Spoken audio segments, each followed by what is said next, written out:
All right, now on Tennis Channel Inside In, back again. It's been a while. This is her third appearance on the show, but it's Pamela Maldonado, Yahoo Sports betting analyst. You can find her on many different platforms, dishing out betting advice.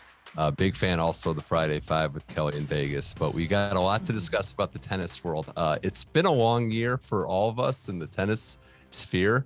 But I know you've been enjoying it. I know you've kind of dabbled into some events and some things that you haven't really covered and dove into in the past, Pamela. But thanks for joining the show. And I just want to start with, how's it been in your 2022 following all this amazing tennis? So first off, thanks for having me.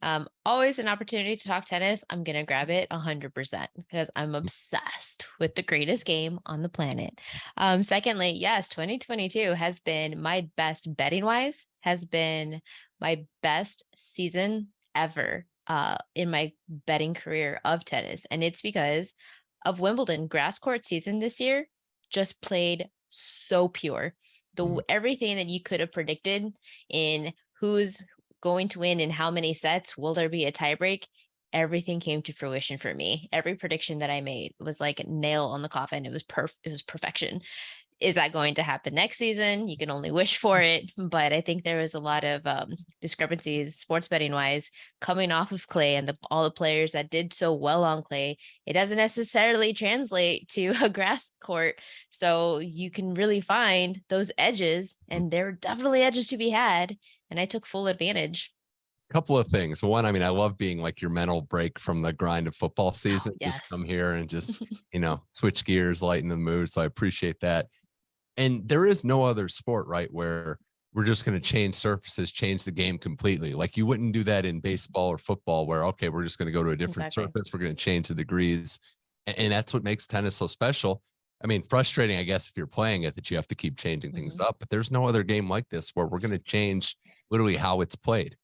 So when it comes to betting, why I love tennis so much is because I'm talking about the pure aspect of it. It truly can run so pure because you have indoor hard, we're talking about the different surfaces, you have outdoor hard, you have the grass court season, which is a very short 5-6 week window. For the most part, there's like enough information if you watch to like gather of, and it's one player versus one player. So you and technology, whether the ball was in or not, it's all based off of tech. Now, Mhm. when you start doing the nuances of football, where there's like 32 players on a team, you have to like the weather. Is it going to be raining? Is there wind? The referees, are they making the correct calls? Is there an injury that occurred? Like, there's just so much variance involved when it comes to something, a team sport like football, that you don't get from tennis, which is why I love betting tennis because it is one player versus one player, and the data sets generally work out. Right. And it's even for individual sports, like it's not golf where you're playing against the entire field and you can have the Oh, round of your life. You just have to be better than whoever's across the net from you that day. mhm. Really remarkable stuff. Wimbledon was great. Props to you. Although I was going to give you full props, I'm going to go like a little less than full because I'm looking at the background. I don't see any Carlitos Alcaraz on the back there. I know that was your guy and you called it early, but his year has been remarkable. The rise to number one, even more than the US Open, Pam. I think it's him Mhm. getting to number one in the world is the most impressive thing at this young age. I am going to have to look for a Carlos something. I wanted to initially get a picture of his face and put it on a shirt that I could wear as like merch. Mhm. I haven't done that yet. I definitely will. And yeah, I mean, as far as like all the predictions that I made for Carlos, I've been touting my horn ever since what 2018 when he defeated Goffin and 20 what was it 2020 sorry Yeah. and he did Goffin pretty early, and I was like, okay, this kid, he is going to be something. That was when he was 16. And then at 17, he just started crushing. And then early, in January, I said that Carlos was going to be world number one. Here it is within the year it happened. In May, I said that he was going to win the US Open. In July, I reminded everybody that he was going to win the US Open. And sure enough, all three predictions came to fruition. He became world number one. He won the US Open. He is, I mean, as a teenager, just at 19 years old, just achieving Right. so many different of records that he has. He was the first teen since Nadal in 2005 to reach an ATP major final. After winning the US Open, he was the first teen to reach an ATP world number one since the rankings were introduced in 1973. You can go on and on about all of his accolades, but it was just really remarkable to watch him go from what he was 2 years ago to what he is now, you see the development not only in his game, you see the development in his mental mindset. And then after last year, in the transition period from the end of 2021 into 2022, you saw the transition that Carlitos made on his own body. He came in built, he came in like with more muscle on his lower body. How do you think he was able to sustain those back-to-back 5-set matches in the US Open to win? Everybody else would have been done for. Carlos wasn't. Why? Because he was already as if preparing himself, preparing his body for these types of matches. It was. And I think the consistency is what, to get to number one, I never want to minimize winning a Grand Slam, but to get to number one, you have to do it over a year-long period. You have to be producing results tournament to tournament. You can't rest on what you did previously. And that's what was startling to me. Also, I actually love the fact, Pam, that it didn't come easy. You mentioned those matches. Oh, yeah. It was pushed.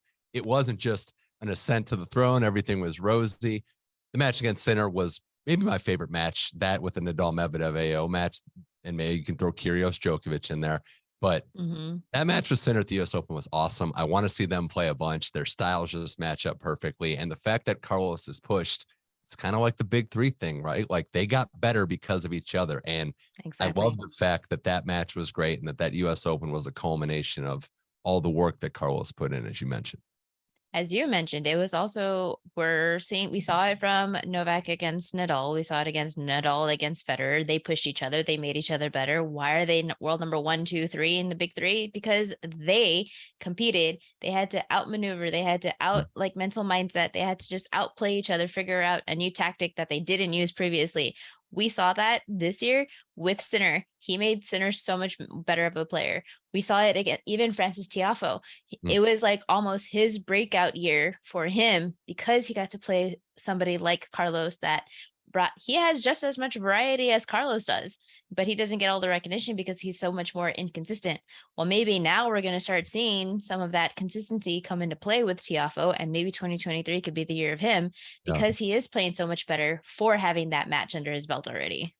Yeah, that Tiafoe Carlos match was awesome as well. There's so many good ones to choose from, and a lot of them feature Carlos. A lot of them did. I will ask you this though: his new role now as number one, as the hunted.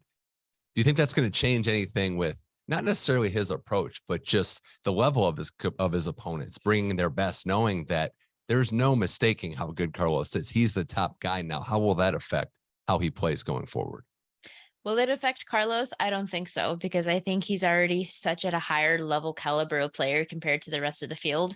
What I think it does change, however, is, and this is for the good, all the opponents that he has faced are now seeing, oh, well, now I have to change my game and evolve because with what I have now, playing a baseline game is not going to cut it. No, you're now seeing that variety. We've been saying it forever. This is why Federer is so good. It's why Djokovic is so good. It's why Nadal is so good. They all have variety. They have a bag of weapons that a lot of the players before Carlitos came into the picture didn't have. They weren't implementing. They had a serve. None of them volleyed. They don't come into the net. They play from the baseline. And that's why we're seeing, even on grass court, the back of the baseline is brown grass because nobody's coming into the net. Carlos is changing that. So now we are going to see it. We saw it from Tiafoe. We're seeing it from Sinner. We're seeing it from other players like Sebastian Korda. They're all adding variety into their game that a year ago, none of them had. The one thing, though, that I want to just stress is that I don't think his game will change. His approach will change. I just hope the expectations don't get too great. Like if he doesn't win 2 slams in a year, that doesn't mean it's a bad year. You know what I mean? Yeah. I think that's what might end up happening now, is that we're all just going to expect that right away. He's still a teenager. He gets to that peak Fed, peak Djokovic, peak Nadal season where it's multiple slams or bust. And that I don't think would necessarily be fair.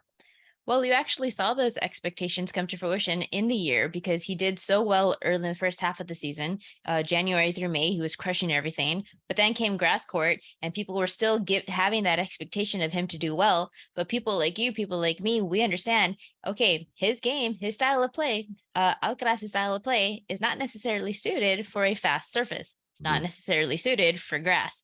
So then all of a sudden, he's not in the headlines. He's not really talked about as much because he's not having a great grass court season. Could he become a good grass court player? Sure, eventually. Right now, we haven't seen him play since the US Open. So he's again not being talked about.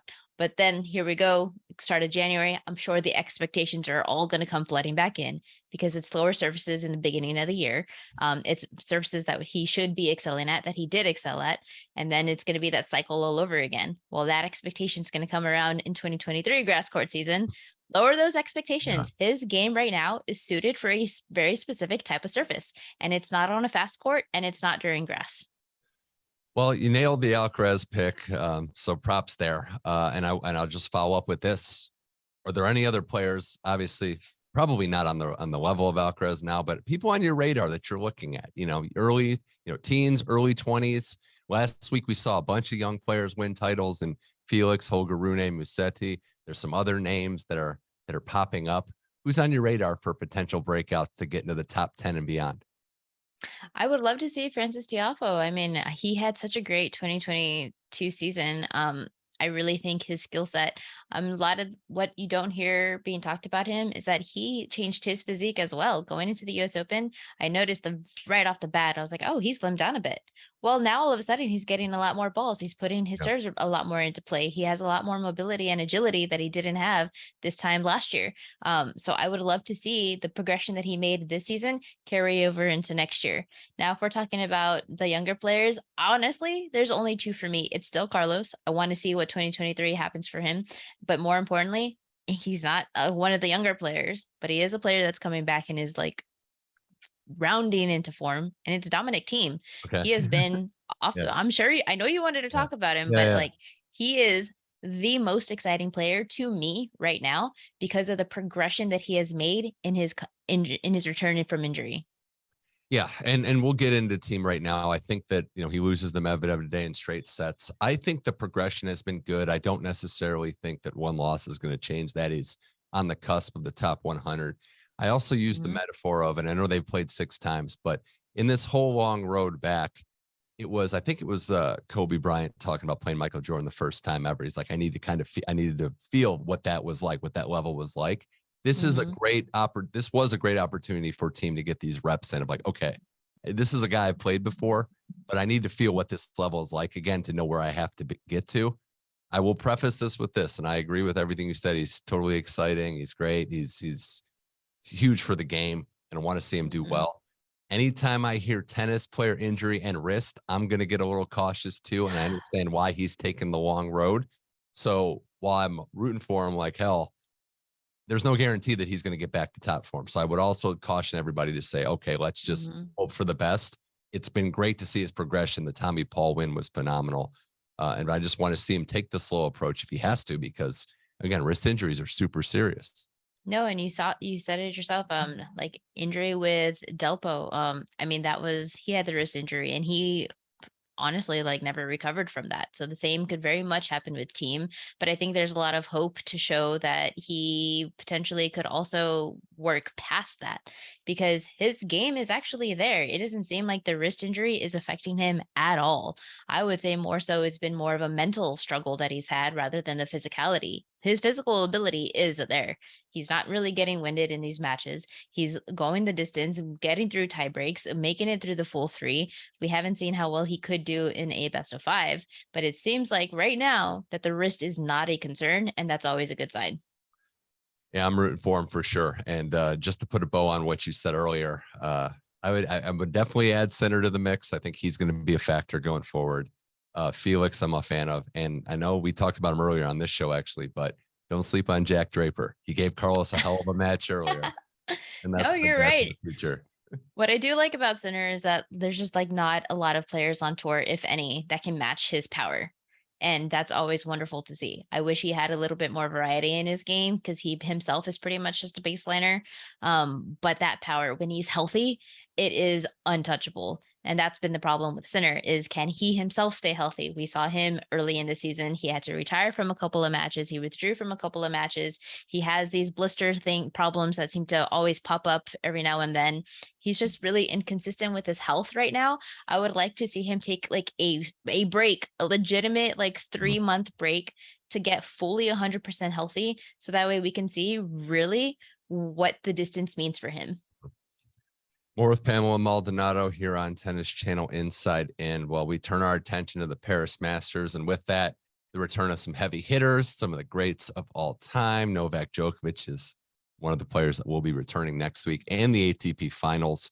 He's won Paris, Pamela, 6 times in the finals, 5 times, so very comfortable there. But the quote that stood out to me is that he says he's working on aspects of his game in the time where he's away from the bigger tournaments that he says he couldn't work on when there's the nonstop calendar in the season. So that to me is like, whoa, this could be a scary development for the rest of the tour. I do think that him away from the grind of a tennis season, him working on certain things could be very frightening for the rest of his contemporaries. I want to know what those things are because Find out.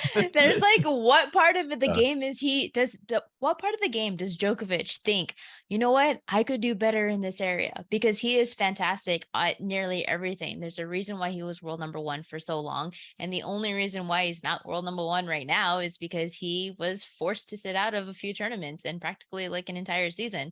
So, I mean, yeah, you're talking about ATP Paris. He's the favorite coming into this to win the tournament, and rightfully so. He's won 2 out of the last 3. He's won 5 out of the last 9. He's a 2023 is, if he can play every tournament and not be an issue with his vaccination status, it could definitely be the year of Novak Djokovic, and potentially we could see the calendar slam back into play. I'm going to put you on the spot here. I know he's not number 1, but do you still consider him the best player in the world right now? Healthy, Easily. in form, more than Carlos. Easily. Okay. Yeah. More than Carlos, yes. Because that match that we saw between Carlos Alcaraz and Djokovic, what was it, in Madrid? It was one of the best matches. And that was because Djokovic came into it rusty. He didn't have a match under his belt. He didn't have any reps, and he took him to 2 set to back-to-back tiebreaks. That was remarkable tennis from Djokovic. You give him a full, especially in a major, you give him a full set of 5 sets, he's going to figure it out. I want to see both of these players in peak form face off, and I know we're going to get it. We'll get it. Also should be noting that the indoor hard courts really do favor him, and they actually don't favor him. Nadal's never won Paris, and he's never won the ATP Tour Finals. I know there's injuries, and the fact that Nadal ramps up his season in the middle, that plays a part for his side, but the game and how quick it moves inside and just what Novak can do indoor really is tailor-made for his tennis. Right. So we were talking about Alcaraz, and maybe we're going to see him at Paris, but he's still a fade on faster surfaces because we haven't seen any bit of counterpunching ability from Alcaraz. And that means you learning to redirect the ball. He has every weapon in the bag, but the ability to counterpunch, which comes with timing. And that's something that we see from like Monterino. That's why Djokovic is number 1, because he's a really great counterpuncher. He can handle the pace and the power of these big servers, heavy hitters on a faster service. Carlitos, he is an aggressive power generator. You can't play power with power. And this is why you see him lose to players like Sinner. He needs to be able to abbreviate the swing, take control, and we just haven't really seen that from him yet. Is that something that he could develop? Absolutely. It's going to take time, maybe in a couple of years, maybe in like the next few seasons. Is it going to happen this time around, this month in Paris? No, I don't expect that. Now, do I expect that from Djokovic? Absolutely. He's coming in this fresh. He's coming in this motivated. He already said himself that he's trying, he's a lot more optimistic about playing Australian Open in 2023. I feel like he has like an agenda. He has a list. He has a list of things that he wants to check off. And so why not win another Masters event in Paris?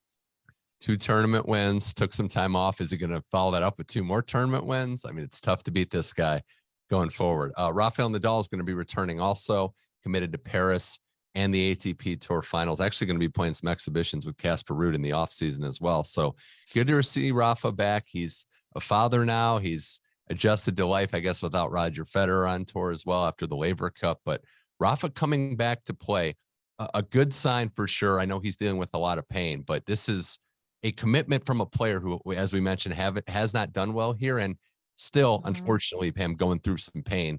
You know, I think that's going to be management for the rest of his career, unfortunately.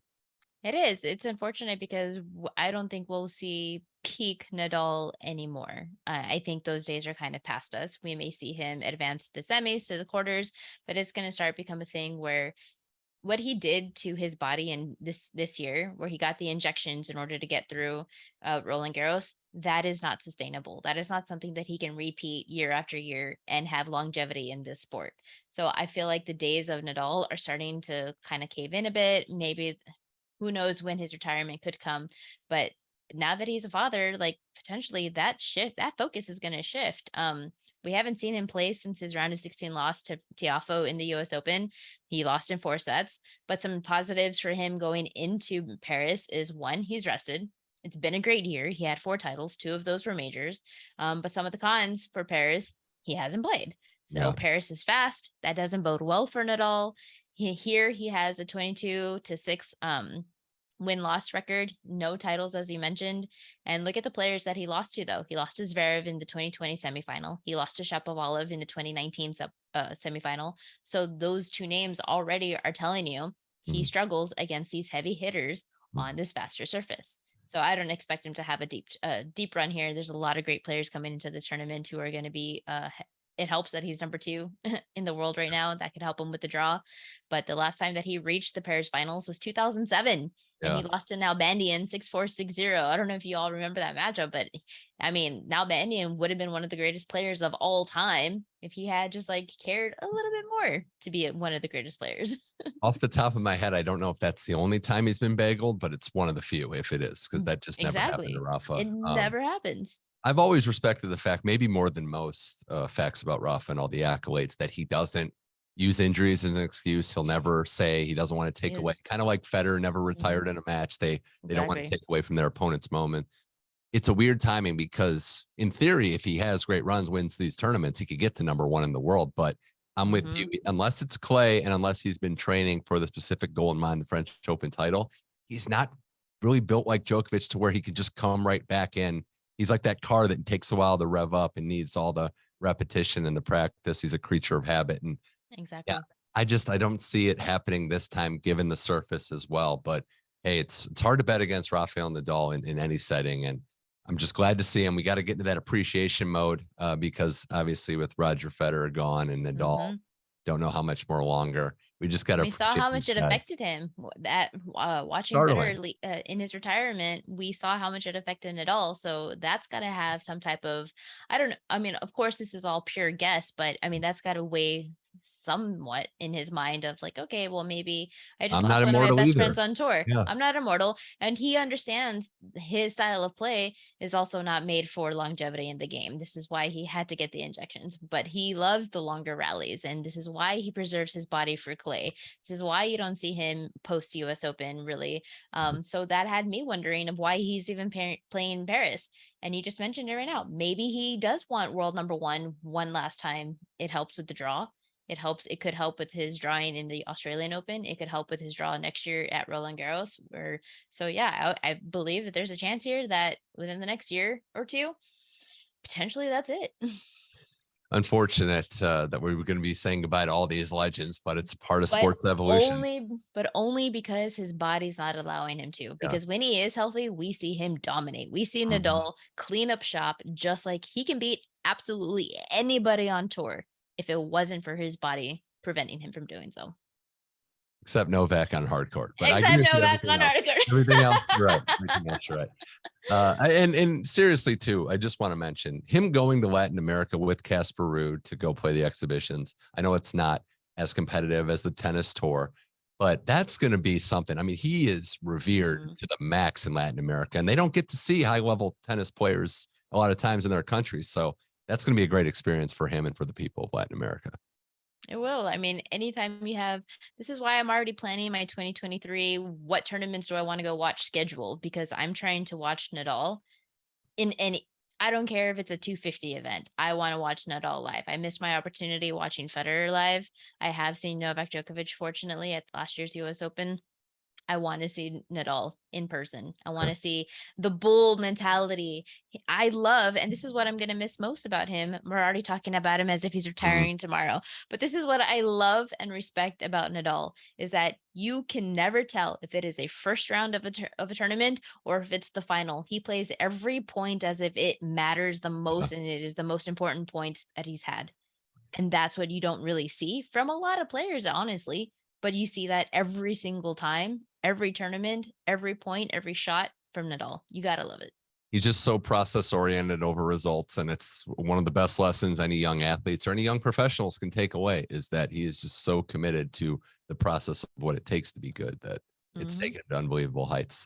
Before we wrap this up, any other players in Paris that you're looking at to maybe make wagers on, maybe fade a little bit, other things you're looking at that we didn't mention outside of the Carlos, the Novak, and the Rafas? Anybody else that you got your eye on? Honestly, there is nobody. Why? Because I am interested in putting if I am betting tennis, Yeah. it's because I am putting it on air quotes, a for sure thing. And for me right now, that is honestly Novak Djokovic. Think of in ATP Paris, the most titles, Djokovic, the most finals, Djokovic, the most consecutive titles, Djokovic, the most consecutive finals, Djokovic. He has played the most matches played in Paris belong to him. The most matches won. He owns Paris. This is another homecoming tournament for him. And if I want to make a futures wager, it's going to be on Djokovic. Okay. I'm refreshing the page daily. If he gets anything at plus money, I'm firing on all cylinders. Not a bad strategy for sure. And it works, obviously. I would say if you're more on the leisure side to have fun, maybe you look at when the draw comes out, the other Exactly. side of Novak and Carlos, there could be some live upsets if you just kind of avoid their section. Some players coming in with momentum and some players not. And that's where, that's where tennis is such a great value. The numbers don't mean much. You look at head to heads a lot of time. You look at the surface results. There could be some opportunities early in the sections that don't involve Alcaraz and Djokovic. Well, you could also look at Alcaraz, but instead of doing well, to find a fade spot. I don't expect him to run deep in this tournament, not having played, knowing that this fast surface doesn't really work well for his style of game. So there should be, based off of the draw, plenty of opportunities to try to fade him. Well, this was a fun chat as always. I love chatting tennis with Pamela Maldonado. And before I say goodbye, I do have to ask you, because it's pretty inspiring what you're doing with your bodybuilding stuff now. Oh, thank you. Making, doing very well and in competitions and the commitment you've shown, but also I think the fact that you started this later in life and just decided to do this for better and to help yourself and now to help others. What was the thought process behind that? And why do you consider yourself so committed to your newest and greatest passion? Well, I'll tell you what. So I am 35 years old right now, and at 27 years old, I was told that I have lower lumbar arthritis. There was a period, a solid full month of my life where I was hunched over like an L, and I could not stand up without the most excruciating pain. Instead of going the surgical route and going under the knife to get my spine repaired, I decided I'm going to take the long, hard road of rebuilding my body. And that is building strength where it needed to be strengthened in your core, your glutes, and your hamstrings, because that is the basis for healthy living. And here I am, 35 years old. At 27, I wasn't even able to do a body weight squat. Now I am deadlifting 255. I am squatting 260. I'm trying to get up to the 300 club. I have no pain in my lower back. I have no pain in my knees. And then I got into bodybuilding as a form of, this is what I am working towards. I want longevity at 60. I want to be hiking when I'm in my 70s.